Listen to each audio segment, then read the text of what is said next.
Hello there and welcome to my channel Novice Modelling in a Midlife Crisis. My name is Andy and as you can see today we've got something kind of nice in front of us, which is my Tamiya Fairey Swordfish Mark II in the 1/48th scale, which is kit number 61099.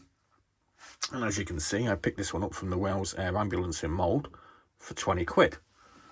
So that's a bit of a bargain, I think. I've had a quick nose on eBay, and it does seem that the current selling price for these new is around about the sort of £45 to £50 mark. This one was as good as new when I opened it. It was sealed in its little plastic bags, but I've taken all the parts as per usual out of the bags and we're going to have a quick look at them. We're also going to have a look at the instruction sheet and this little bit of blurb on the front. I'm sure most of you know what a Fairey Swordfish is all about, but somebody might not know. So, introduced in 1934, the British Royal Navy's Swordfish spotter torpedo bomber was composed of steel pipe frames covered in cloth and featured a fixed landing gear. Affectionately known as the string bag for its amazing capacity to carry equipment, the Fairey Swordfish torpedo bomber was already outdated when World War II broke out. Yet its sturdy construction, superb manoeuvrability and high armament capacity led it to perform such valuable service as attacking the German battleship Bismarck in May 1941. However, the downing of all swordfish participating in an attack on German battlecruisers during the Channel Dash in February 1942 led to the plane being replaced to anti-submarine duty. The Mark II variant was introduced in 1943 and featured a 750 horsepower Bristol Pegasus 30 engine and metal lower wings that allowed the use of 10 3-inch rockets. Some planes were fitted with flare launchers on their underside of the fuselage, while most carried air-to-surface vessel radar. Fairey Aviation was busy designing a new aircraft, and almost all Mark IIs were produced by Blackburn Aircraft Limited. The Mark IIs flew as convoy protection from merchant aircraft carriers in the Atlantic. Their low landing speed made them perfect for use on short carrier decks, while an auxiliary fuel tank enabled 10 hours flying time. That's quite impressive. The nose-mounted 7.7 machine gun, useless in anti-submarine warfare, was usually removed, and many crewmen flew alone to further lengthen flight duration. Swordfish planes sank or contributed to the destruction of 20 U-boats over the course of the war. Now, there's an interesting little thing there. It says Mkii ships. And I was actually curious because this is kind of an unusual configuration for an aircraft carrier. So I did actually have a quick look on Wikipedia, and Mkii actually stands for Merchant Aircraft Carrier, which was actually basically a hull of a merchant ship that was converted by putting a flight deck over the top of it into a carrier, but it retained its actual merchant storage facilities underneath. So while you'd have 6 or 7 aircraft sort of on deck, or maybe in a sort of lowered into a hangar of some sorts, the actual ship itself would carry oil or grain or whatever the cargo designation was. So it was a sort of hybrid sort of thing. Now I'm thinking, it does actually say on this big sheet, which we're going to refer to, that this is actually the Mkii ship Amastra, which is indicated on the colour diagram. Although the second option for colouring we have is a HMS Tracker, which was actually an attacker class escort carrier that was built in the United States but served in the Royal Navy during World War II. So that was a sort of halfway house, sort of like light escort carrier that was produced. So that's all kind of interesting things that I found out. I didn't know there was such a thing as a Mkii ship until I opened this box and had a look. Now I'll have a look at this colouring diagram first. And this is really good because it's got, I mean, I've never really opened a 1/48th scale Tamiya before, but the actual diagram is basically the same size as the actual parts. So you can, I assume you could probably cut these out and, you know, utilize them in various ways to get a very hyper accurate color scheme painted onto the aircraft. So that's a thumbs up. I like that. So we actually get 2 options on this. Like I've said before, we get HMS Tracker, which is 816th Squadron in 1943. And we also get Mkii ship Amastra, which is also this is 836th Squadron, sorry, of the Mac ship Amastra, 1943 to 1944. So there you go, there's our colouring diagrams. So I'll have a quick look at the instructions now, which as per Tamiya, these are normally really good and easy to follow. So as you can see, first up here, we're looking at the actual cockpit with a pilot seat, pedals and various levers. We're then going to start enclosing that in the frame of the actual aircraft itself. Looks like we've got a little radio gear here.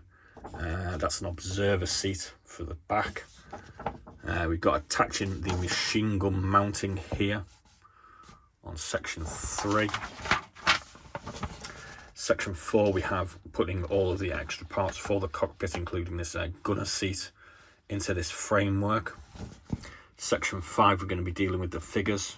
There's actually 3 figures that come with this, so you've got a rear gunner, an observer and the actual pilot, and we get a nice colour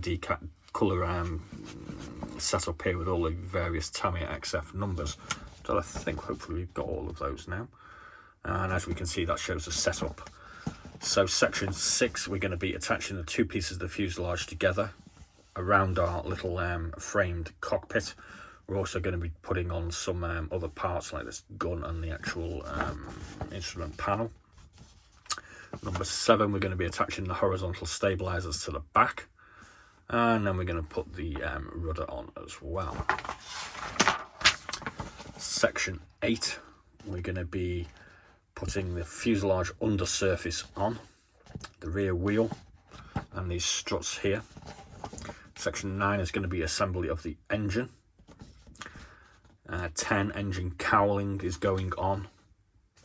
And in section 11, we're going to put our engine fully built into here, and we're going to be putting this support for the wings on as well. And what we got here, we've got a extra fuel tank to go in there. That's an optional extra, so you put that in and you lose your observer. Section 12, centre of lower wing. So we're going to be putting this part of the lower wing on. We're going to attach a few parts to that as well. Section 13, we've got some struts going on, lower wing stay. Section 14, centre of the upper wing. So that's the wing centre going on there. Section 15, we're going to be putting the 2 pieces of the upper wing together, port and starboard, or left and right. And then we're going to be putting the various wings together with our various supporting struts as well. 16. 17, we get an option. And yes, we can put some string on if we want to. Oh my god. Yeah, okay. 18, we have smoke bombs to put on. And then we're going to be attaching the other equipment as well. Some of it, I'm guessing, is optional. They look like small flares or something, maybe. 20, we're going to be dealing with our fixed undercarriage. 21, we're going to be putting the undercarriage on. A few other small parts to deal with.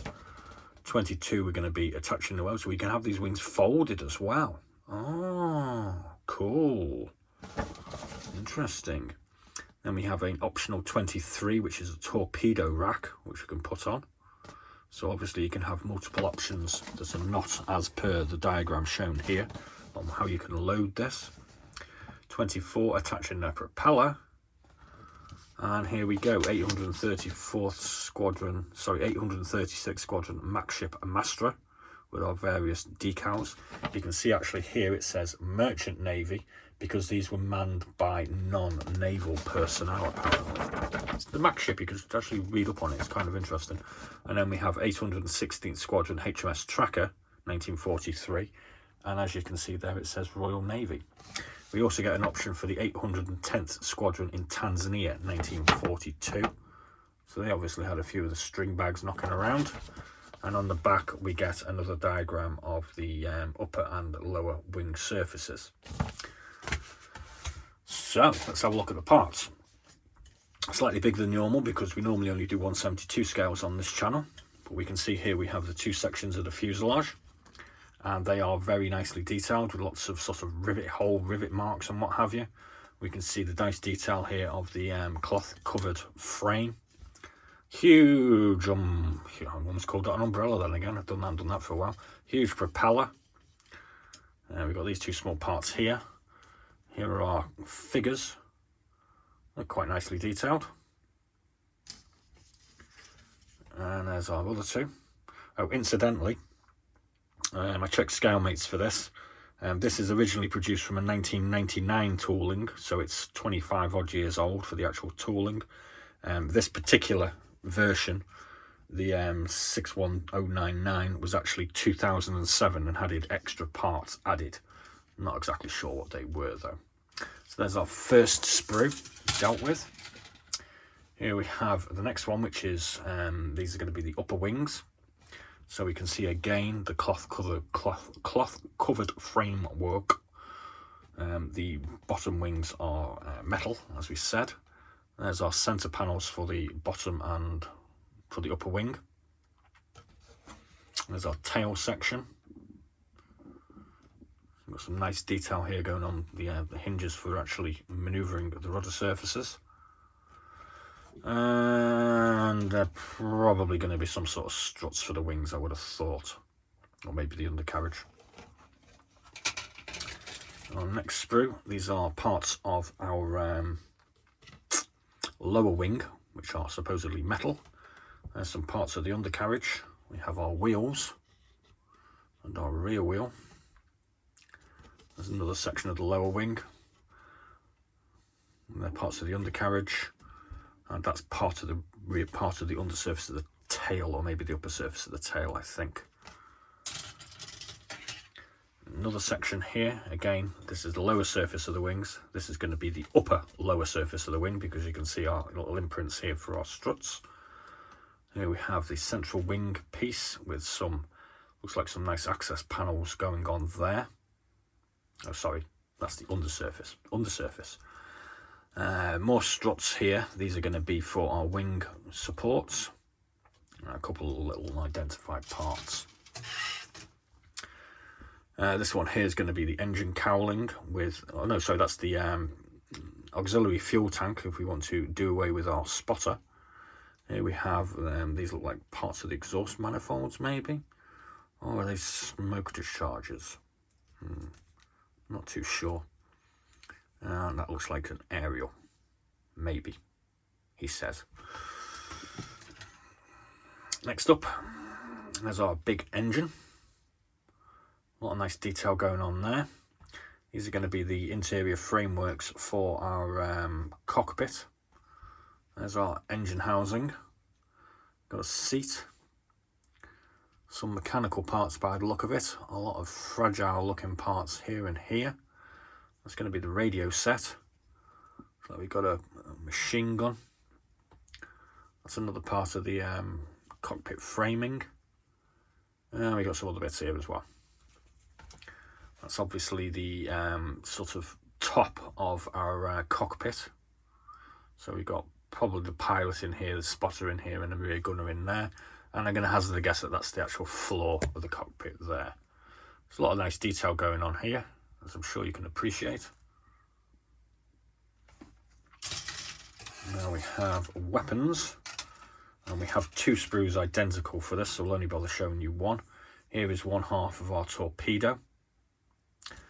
Here we have the launching racks for our rockets or smoke things or whatever they are. That's going to be the torpedo rack to mount underneath if we do so wish. We've got a couple of bombs here as well. Not too sure what that part is. There fins off the bombs. So we get two sprues like that. And then we have our glazed section here, which I'm going to hazard the guess that there are landing lights there. And these are cockpit canopy parts. Not exactly sure where they go because I don't really see much on here, but obviously this is going to be the front visor for the pilot. And last but not least, we get to our three sets of decals. So as you can see, we've got Merchant Navy decal, Royal Navy and Royal Navy. So we've got the two different ships and the Tanzania squadron. And we get some decal harnesses there as well. And a whole bunch of stripes. Some cockpit decals for the instruments. And there There we go. So the general idea is we're going to change slightly our what's in the box feature. We're going to be trying to do one of these a day over the next 2 months. This one is going to be released at some point on Wednesday, so we're just going to call this one randomly Warbird Wednesday. So I'm just going to throw a random famous aircraft in 1/48 or 1/72 scale in front of the camera and have a look at it. And we'll be doing something slightly different on the other 7 days of the week, to probably include Mini Art Monday, Tamiya Tuesday, Tamiya Thursday. You kind of get the idea. I haven't quite figured out what Friday, Saturday and Sunday is going to be yet though, but I'll figure that out as I go along. So I hope you enjoyed that little look at my £20 bargain from Wales Air Ambulance. Do always remember to check out your local charity shops for the possibilities of picking up bargain kits like this one. It is hard to do, but if you persevere, I'm sure you will find your charity shop bargain at some point. So thanks very much for watching. Please do like and subscribe, and as always, be seeing you.